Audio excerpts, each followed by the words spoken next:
checking out my YouTube channel. This is where I plan to share all of the details, the nitty-gritty, all the little nooks and crannies of the process of lipedema surgery. I'm Sean. I was diagnosed with stage 2 lipedema and have decided to pursue lipedema surgery in order to help me manage the disease. There's currently no cure for lipedema. There are plenty of conservative treatments you can do at home, help you manage symptoms, hopefully slow and even prevent progression, but as of now, no cure.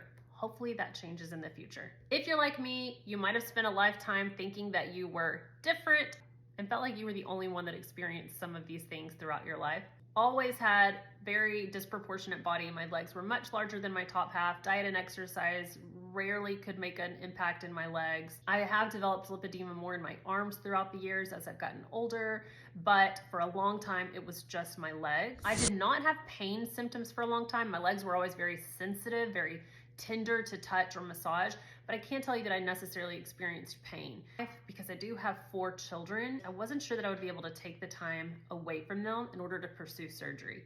However, this past year, I've actually lost a good bit of weight. I've also done many conservative treatments, most of which I share on my Instagram page so that you guys can get good ideas of different things that you can do to manage your lipedema. But even with all of these conservative treatments and with weight loss, I have noticed that my lipedema seems to be progressing. The heaviness, the achiness, the swelling really concerns me for the future, and I want to get a handle on this before it gets much worse. I ended up learning about lipedema on social media, actually. I saw a Facebook post and thought, this looks a lot like my body. Could I have lipedema? And then I went on the rabbit hole of like all the Facebook groups, Googling everything, books, everything I could read about it. And so I had pretty much self-diagnosed as stage 1 to 2 was my thoughts, lipedema, but I wanted to have an actual medical diagnosis. So I talked to my PCP about it. They had never heard of lipedema. I talked to my gynecologist about it. She thought potentially I meant lymphedema, 2 very different things. And so I was a little bit frustrated. I went back to researching online and I came across a website called lipedemaproject.org. On their website, they actually have a link at the top of their page that says find a doctor. I used that link and I was able to find a vascular surgeon in Dallas that could diagnose me. I made an appointment. I went to see this doctor. It was a very interesting consultation. Not the best experience in the world. I went in thinking I was between a stage 1 and a 2. He told me I was stage 3, but he did not explain why. I left that appointment just more confused than I was when I went in. So I kind of threw the idea of managing this through a doctor out the window and just thought, okay, I'll just keep researching online. In the meantime, COVID happened. We adopted our 2 babies through foster care. We moved, we started a business, we were in a new city, no family. So much happened between then and now that my lipedema really just took a back seat. I just didn't have time to think about it. Fast forward to today, things are a little more settled down. I have 4 kids under the age of 8, so they are still young, but because of the progression of pain, heaviness, swelling, I feel like this is something that I need to get a handle on. I decided I was going to pursue surgery. I had followed multiple doctors for quite some time. I had read many reviews. I had joined many Facebook groups for different surgeons. I was watching before and after pictures, talking to women through social media about their experience, and I had narrowed it down to very few. I ended up starting an Instagram page, an awareness page for lipedema, and was able to make many more connections through that page. I was really honing in on what doctors women were using and who had the best results. And from there, my list was getting shorter and shorter. I did reach out to my insurance. I knew that insurance for me was going to be very difficult. Even if I was able to obtain coverage, I had a super high deductible plan, and so I had to weigh all of that into consideration. I ended up reaching out to 2 doctors that I was interested in. One was in the States, one was Lipemedical, and I asked about a collaboration where I could share my experience through my social media pages in exchange for a compensation towards my surgery. Dr. Burgos at Lipemedical agreed to meet with me and talk.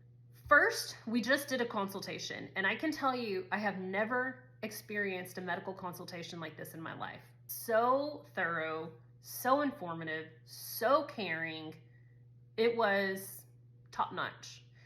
I have 4 small children. I don't take the idea of surgery, especially liposuction, lightly, But I left that consultation feeling so much peace and at ease about the process.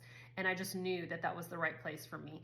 The idea of traveling there was still very daunting because I hate flying and it's a 9.5-hour flight. But still, their results to me were top of the line. I have not seen any results like the ones achieved at Lipedema. They blow me away. Everyone that I've interacted with has been so attentive and so caring and so helpful. And I just feel like you don't get that experience much when it comes to doctors. Dr. Burgos was so gracious enough to actually accept and agree to do a collaboration with me where I would share my full journey with you guys in exchange for compensation towards my surgery with them. A dream come true, completely blown away by that. There's a lot that I am still paying out of pocket for. And so I'll be sharing all of that with you guys, plus the full cost of surgery, the full cost of anesthesia, all the things I will share with you guys. They also have pricing on their website. Here's a little tip. They put a period where we use a comma. It's very confusing. They have a section on their site called fares, and it will tell you the full cost for the procedure. I will say in the States, I've talked to many women who've had surgery that have paid out of pocket, and I've heard on the lowest end around $7,500, and that has not been from very many women. On the highest end, $22,000 per surgery, and typically they break up legs into 2 surgeries. My first surgery will be knees to ankles, all the way around. My next surgery will be full thighs. Hopefully a third with arms. We'll see how it goes. So I have so far only booked my flight. I will tell you, I should have booked it a while back. When I checked prices a few months ago, round trip from Texas was about $800 US. Pricing for the trip pretty much doubled. I also upgraded to premium economy because I'm 5'10". I just feel like coming back with my legs wrapped up, knowing that I'm gonna need to stand and move a lot on the plane, I needed the extra leg room. Pretty pricey. So my flight round trip with taxes and everything came to around $3,000. It is what it is. I should have booked it a long time ago. For the Airbnb, I've been looking at a number of different places. It looks like I'm gonna be able to find something between about $80 to about $175 US a night. You do have to stay 10 days in Madrid because you have to have manual lymphatic drainage for 10 days following surgery. So I'm looking for an Airbnb that's gonna be very close to the clinic where I will have manual lymphatic drainage. I will share all of this information in more detail once I figure that out. But that's where I'm at in the process. So far I've got my flight booked, and that's pretty much where it ends. But I'm gonna break everything down for you guys in detail, and I'll be sharing everything from now up through the recovery of all the surgeries. If you want all the details, all the information, be sure to subscribe here to my YouTube channel so that you don't miss an episode.